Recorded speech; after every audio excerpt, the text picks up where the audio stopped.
La date de fondation, c'est 1973. Ça a été fondé par mon père, Gilles Bellil, avec un grand désir de vouloir sortir une génération de la misère, parce que mes parents étaient sans le sou.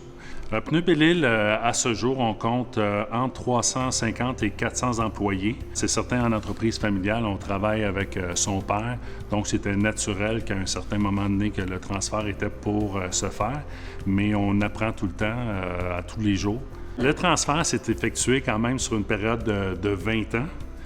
Dans un premier temps, je crois que c'était vraiment important pour, dans mon cas, moi, de savoir ce que je voulais. Dans un deuxième temps, avec mon père, on a évalué qu'est-ce qui était important de savoir pour la continuité de l'entreprise. L'opportunité que j'ai eue en terminant l'école, c'était d'être actionnaire d'un centre de distribution. J'étais actionnaire minoritaire avec mon père, et puis ça m'a permis de faire des gains, ramasser des sous, et puis de développer parallèlement à Pneus Bellil mes propres compagnies.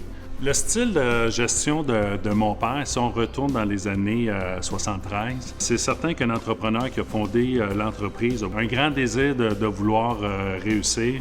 Moi, de mon côté, je vais chercher plus les opinions de mes cadres au bureau. L'école d'entrepreneurship de Beauce m'a beaucoup aidé à me développer.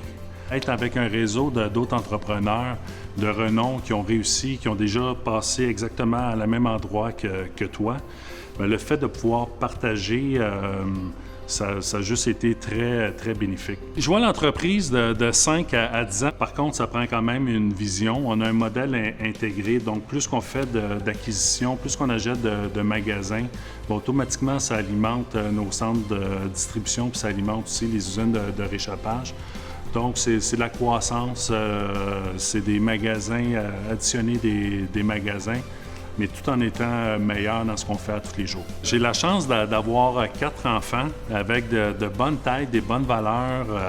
Ils sont jeunes, c'est des adolescents. Donc, si un jour ça les intéresse, c'est certain qu'ils vont cogner à la porte. Ce que je souhaite le plus, c'est qu'ils développent leur passion, puis qu'ils fassent ce qu'ils veulent dans la vie, puis qu'ils soient heureux. Et la porte, elle va toujours être ouverte.